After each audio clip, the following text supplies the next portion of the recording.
Basel Convention. There is a convention called Basel, B-A-S-E-L. There is a convention called Basel Convention. Generally, the word Basel is used.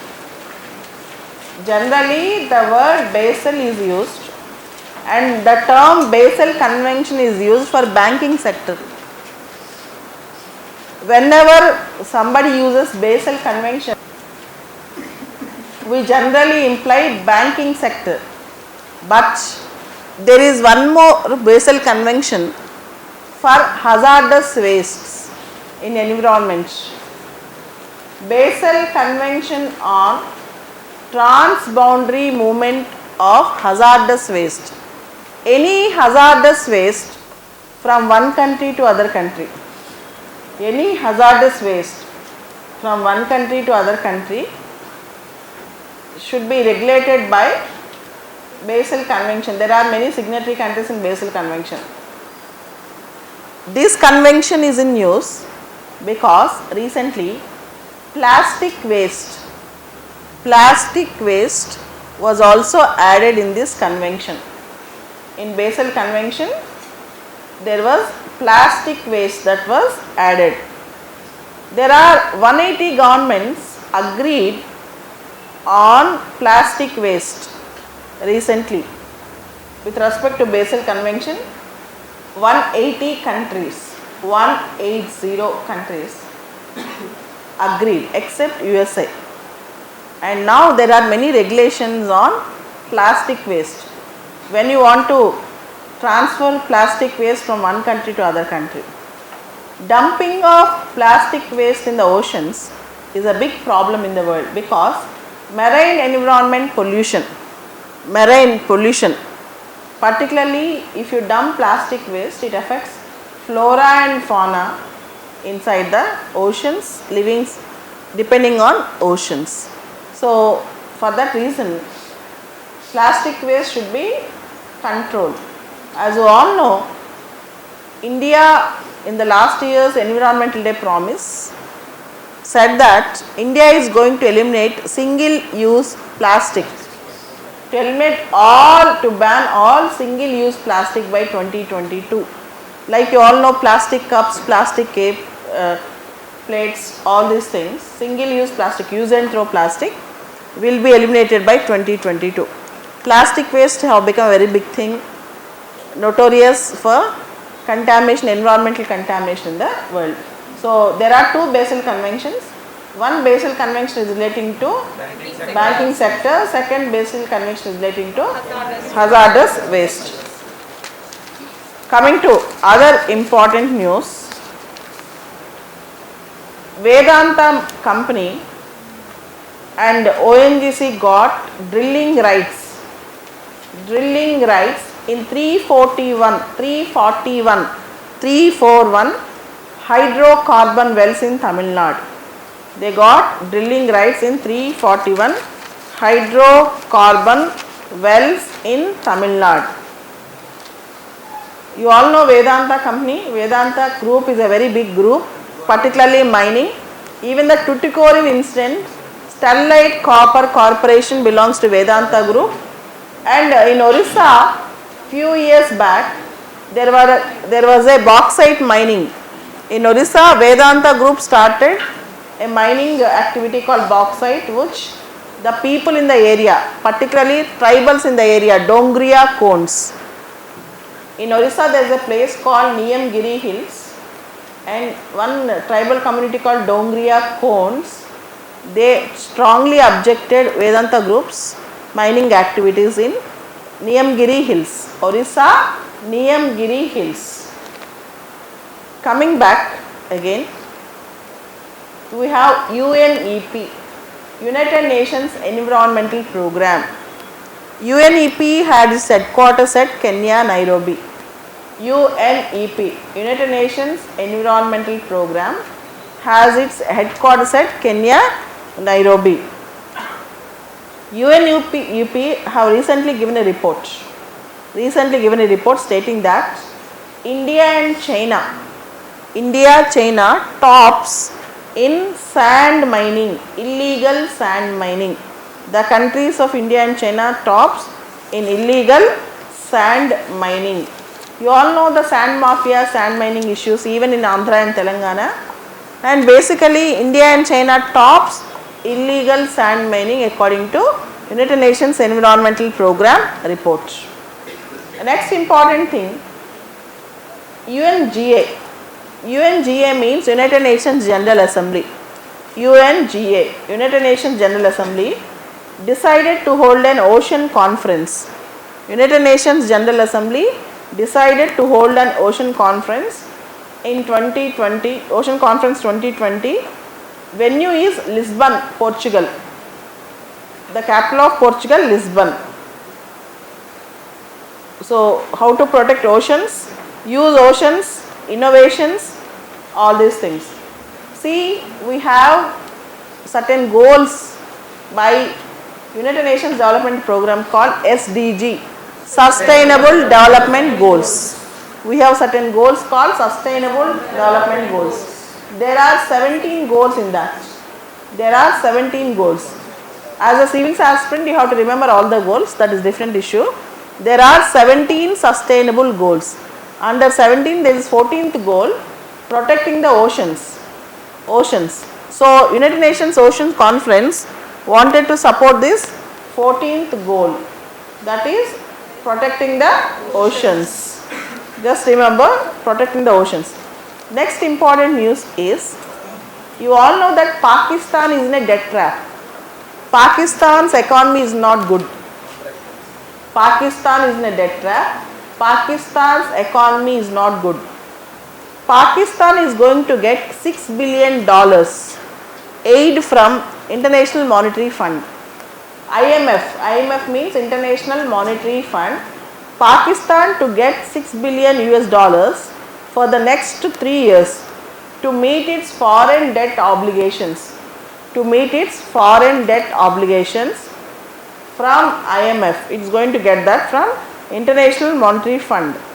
Pakistan is in the economic crisis, that it is, everybody knows this fact. Coming back, if you take today's newspaper, some important news from today's newspaper.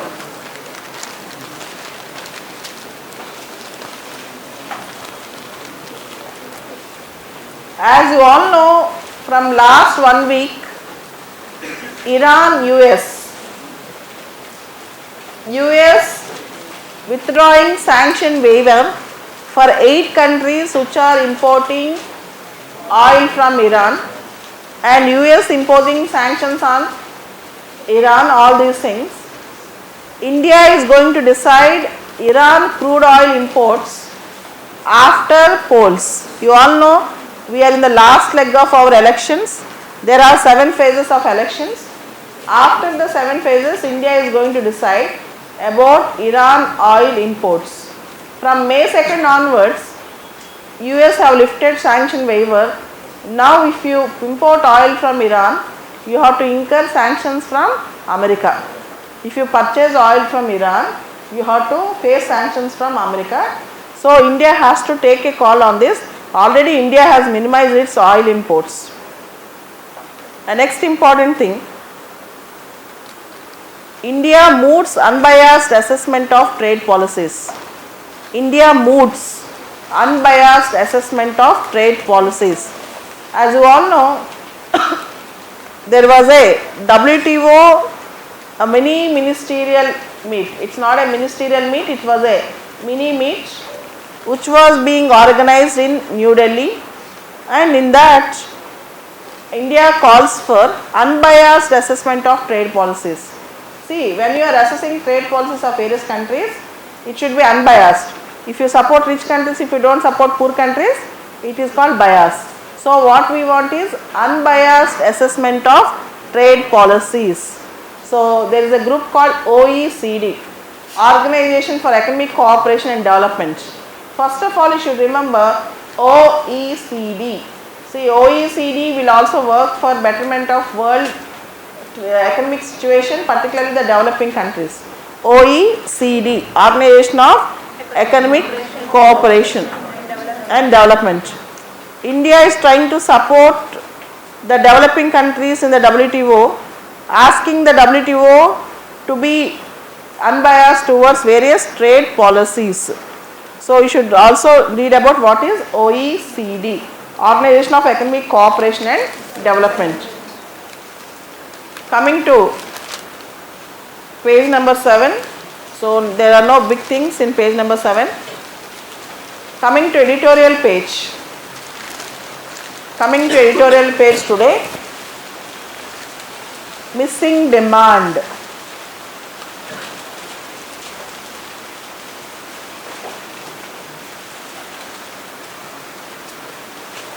Coming to editorial page today, missing demand. Now try to understand.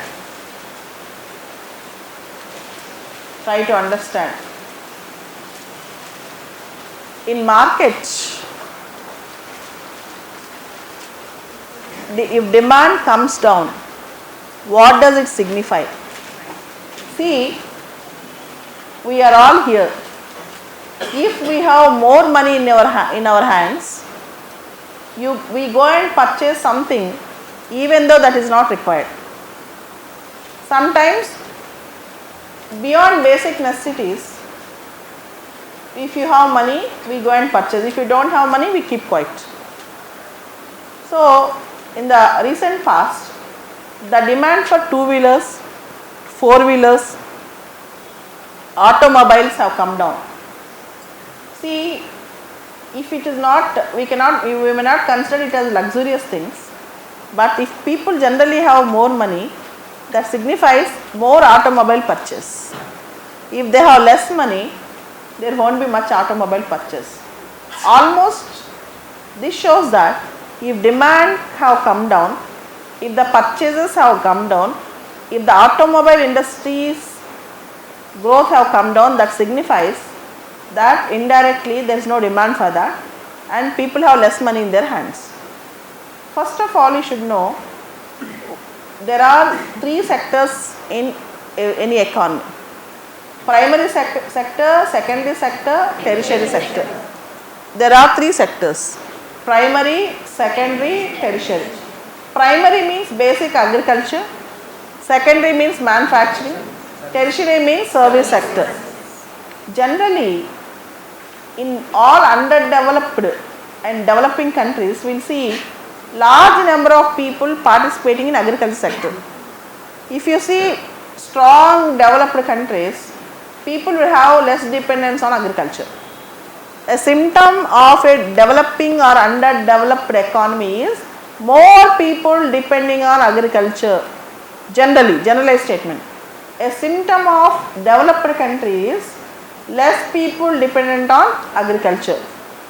First thing. And second thing, if we have more money in our hands, automatically the demand for goods will increase. If you have less money in the hands, automatically the demand for goods will decrease. This is the second principle. The third thing is, if you can observe, growing middle class, upper middle class, if they can afford, definitely they will own a vehicle. Even that you have to understand. And next most important thing, if you want to have more money in the market, what should the banks do? If at all there should be more money in the market, what should the bank should do? Bank should follow a loose money policy. What is that? See, if bank decreases interest rates, for example, if bank tells that I am going to decrease interest rate, what will happen? People will take more loans. More money in the market, people's capacity will be more. Automatically people will purchase more products from the market. Demand will increase. So this is how we can create a demand for the goods by following a policy called loose money policy, where the banks can decrease the interest rates. This is called monetary policy. Monetary policy is controlled by RBI, Reserve Bank of India. And now monetary policy committee is there to decide the rates. Bank rate, repo rate, reverse repo rate, SLR, CRR, all these things are quantitative control of money. For example, if there is lot of inflation, heavy inflation, if there is high inflation, that means people have more money in the hand, they are spending more, automatically demand increases. If demand increases, prices increase. That is simple logic. If demand increases, prices increase. So, if you want to control inflation, Reserve Bank can increase the interest rates. If Reserve Bank increases the interest rate, there will be less money in the market. If there is less money in the market, people's spending capacity will be less. Automatically inflation will come down, prices will come down. This is the logic of the market. First of all, you should understand this. Okay, if you have more money, there will be more demand. More demand means heavy prices. If you have less money, less demand. Less demand means prices come down. This is one aspect. So, if automobile sector comes down, it means that people have less money because they are demanding the products less. Not only automobile sector, most of the manufacturing goods, index of industrial production have also come down. That means in market there is no proper money supply. That you can understand from this entire article. Okay. So, you should understand simple economics from this article. And next article, inching closer to the brink. Inching closer to the brink. What is this inching closer to the brink? Listen. Brink means collapse, near to collapse. It's going to brink. Brink means there is suddenly something might happen. We are going very closer to the brink. The author started the article with West Asia. West Asia. What do you mean by West Asia? If you see the Middle East countries like Iraq, Iran, Saudi, all these countries comes under West Asia. If somebody uses the word West Asia. So, immediately when you see the West Asia in the article, you should open your geography atlas. After opening geography atlas, you should locate the West Asian countries and the bordering countries in the West Asia. You should know what are the bordering countries. So, you should identify the countries, most of the countries like Iran, Iraq, Saudi, Yemen, Syria, all these things. And what the author wrote? The author said, in West Asia, everywhere there is a crisis. Everywhere there is a crisis. Iran have a crisis. Israel, Palestine have a crisis. This crisis is 7 decades, Israel-Palestine crisis. There is a country called Yemen. Yemen, in that internally there is a civil war. There is a country called Syria, there was a civil war.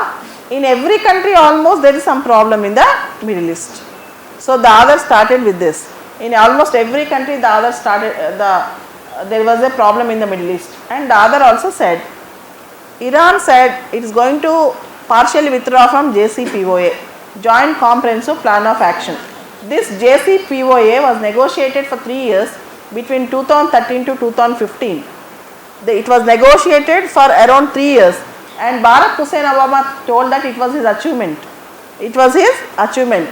In JCPOA talks, China, France, Germany, Russia, US, UK and European Union participated. In JCPOA talks, China, France, Germany, Russia, US, UK and European Union participated.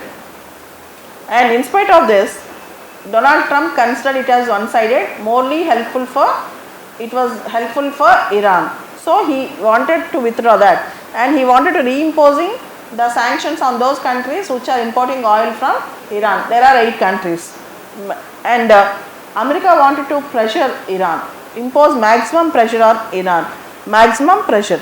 The America's problem is, Iran is a very conservative country. Iran have enriched uranium processing facilities. Iran should stop that. And Iran also is a Shia country which supports various Shia countries. That is also issue for America. And more importantly, in Iran, there was a Iranian Revolutionary Guard Corps, IRGC, Iranian Revolutionary Guard Corps. they are like Iran military, and USA call it as, United States of America call it as terrorist organization. USA call it as terrorist organization.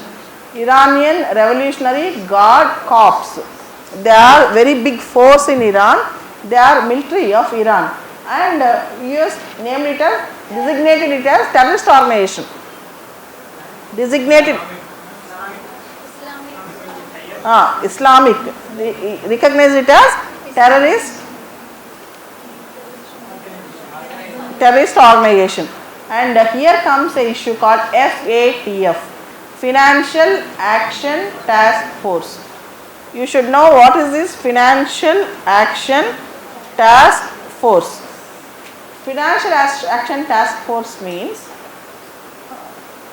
this is a task force where it will see whether the investments go for terror financing or not. First of all, as a newcomer, you should understand what is FATF, Financial Action Task Force. See, investments will go from one country to other country. Generally, as individual countries, as a citizen of a country, if you want to invest other country, directly you cannot invest. There is a system called FII, Foreign Institutional Investments or Investors, FII. But when you are investing from one country to other country as an investor, for example, say you are a sympathizer to Tamilian cause. You are a Tamilian, you are a sympathizer to Tamilian cause LTTE. How should government knows that you are not funding for LTTE? For that reason, government will ensure your credentials. For example, you have sympathy over Khalistan movement in the name of a Binami transaction to a shell company which is funding for Khalistan movement. If you are investing in that, how should government ensure? So these things are very, very important. When there was a designated terrorist organizations in the country, it's very difficult to get FATF funds. Okay, FATF funding is very, very difficult because FATF ensures one member country to other country, the investments will not go for wrong things like terror financing or money laundering. Even Pakistan is now very, very critical in FATF, already in the grey list. Already you all know Masood Azhar is designated as international terrorist. So Pakistan's list will be reviewed in this year end, and most probably if something happens, Pakistan might not get investments at all, because in FATF they will verify whether the money is going for good purpose or bad purpose. This is the story of FATF, Financial Action Task Force. Is India a member in FATF? Yes, India is a member in FATF, Financial Action Task Force. And so with all these things, Iran is now trying to again reopen its uranium enrichment facilities, and Iran also have this JCPOA support from European Union, and now Iran is asking European Union whether you are going to provide some relief to me, or whether you are going to continue the same sanctions which were imposed by America. If you tell what you are going to do, I am going to take my position on this. Even this issue have become very, very critical. This is the entire story of Iran JCPOA. So in this you have to know what is JCPOA, what are the countries which are involved in JCPOA, and you should also say why Trump have withdrawn it. And next is, what do you mean by maximum pressure? Next is, what is IRGC, and what is Hezbollah? There is a group called Hezbollah. It is terrorist organization, belongs to Lebanon. It is also a political party. It is also a organization belong to Lebanon which conducts terror activities, called Hezbollah. When such new word comes, kindly refer the Google. and find out. Hezbollah belongs to Lebanon and 8 countries. 8 countries now under the US ladder. Now US is not going to support them if they purchase oil from Iran. And how EU is going to negotiate with Iran is a different issue. European Union is going to negotiate with Iran is a different issue. So how much percentage of the article you understood? At least 30-40%. If you understand 30 to 40% is enough. Need not bother that you have not understood the entire thing because it was very new.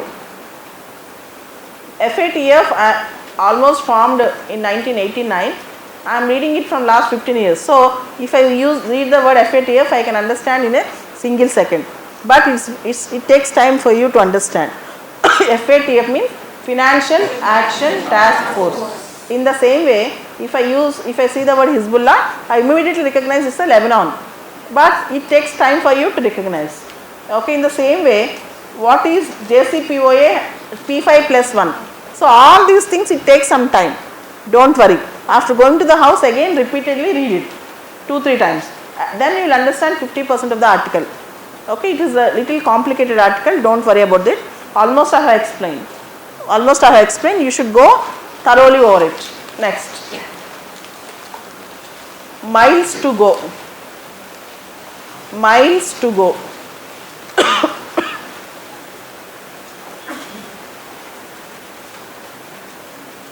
Miles to go. In Africa, South Africa, there is a political party called African National Congress. African National Congress. Recently there were elections. Again Cyril Ramaphosa won the elections, but his majority got decreased.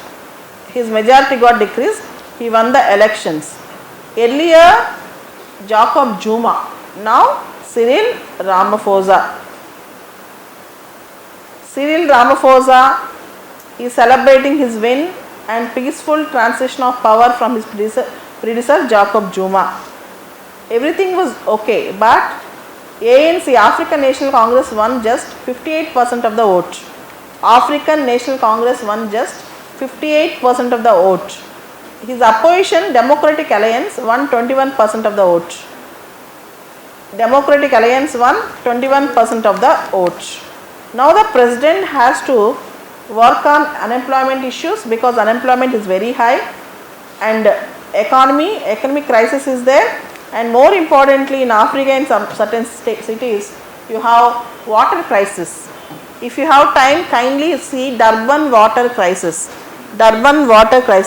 So he has to address unemployment, he has to address the economic issues, he has to address the inefficiencies in public sector undertakings. You should also take the issues relating to taxing system and other economic growth, good governance in the South Africa. This was the story of Cyril Ramaphosa winning the election. African National Congress, his political party, opposition party is Democratic Alliance. You need not remember much. If you remember this much, it is done. Okay, next article. Facing the climate emergency. Facing the climate emergency.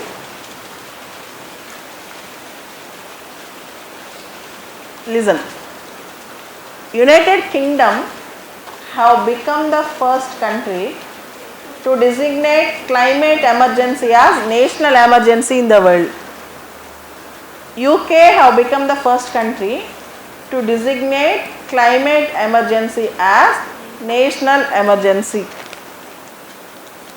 See, because of climate emergency, there were a lot of problems in the world, climate issues, particularly global warming. But the other is saying developed countries use the environment and developed. Now developing countries and underdeveloped countries are facing the heat over it. Recently we have discussed a report, Intergovernmental Science Policy Platform on Biodiversity and Ecosystem Services. Intergovernmental Science Policy Platform on Biodiversity and Ecosystem Services, the report we have studied. In that report we have studied that 1 million species are going to extinct and 85% of wetlands were lost. 85% of wetlands were lost. And you all know what is sustainable development. You all know what is sustainable development. But the author in this article is saying that no political party in the elections and no economic advisories to the Prime Minister are talking about climate issues and environmental dangers. Nobody is talking about that. In fact, in India, even the governments are not thinking about environment in their politics and agenda. They are not talking about environmental issues. And internationally, she has given a very good example. Because of global warming, the ice is melting. You all know that. Because of global warming, the ice sheets are melting. You all know that, right? See, in the Arctic region means in the top of the world, the ice is melting. And some of the countries in the Arctic region are happy with that. You know the reason? If the ice melts, you can have a better shipping. There will be water for shipping. We can ship there. And we can exploit the natural resources in the Arctic region. Arctic region is very rich in oil and other minerals and the natural resources. If the ice sheets melt, there will be good shipping navigation so that we can get more minerals and natural resources, accessibility to that. So how countries are thinking with respect to environmental issues? This is an example. Even there were many examples like how local elites are working with foreign elites. See, for example, there will be 99% people who are really poor and middle class, but that 1% of the people, they are very, very selfish and with vested interest. They will help the foreign people to exploit the natural resources in the local areas.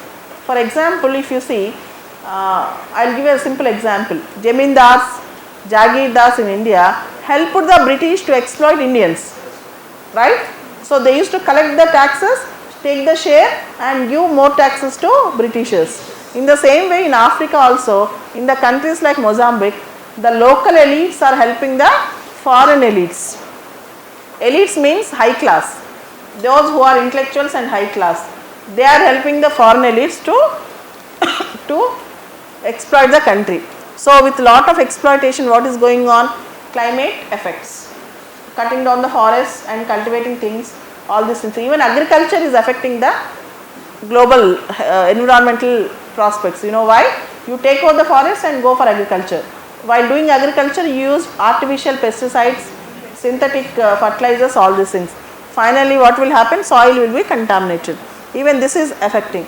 And one more thing, in UK, there is a group called Extinction Rebellion. Extinction Rebellion. In United Kingdom, there is a group called Extinction Rebellion. Extinction Rebellion is a group which fought for climate emergency. With the pressure from Extinction Rebellion, the government declared climate emergency. You know why? Without taking an urgent call on climate change, without following a urgent methodology on climate change to stop global warming effects, you know what will happen? There will be extinction. There will be extinction. So after 500 or 1000 years, human being will become critically endangered. Human being will become critically endangered. So this is called Extinction Rebellion. So unless we rebel now, we are going to extinct. So this was discussed. And the author also wrote a beautiful point which everybody should address this concern. The atmosphere have the concentration of 415 parts per million ppm of carbon dioxide. Now we have in the atmosphere 415 ppm of carbon dioxide. Pre-industrial levels it is 280 ppm. Carbon dioxide presence in the atmosphere is 415 ppm. Before pre-industrial level it was only 280 ppm. So burning of fossil fuels, all these things are the major reason. We are after development. We are only for development but not environmental protection. Unless we take an emergency call, if you follow small methods, it's very difficult for human beings to survive after 1000 years in the world, in this earth. This was a story written by the author.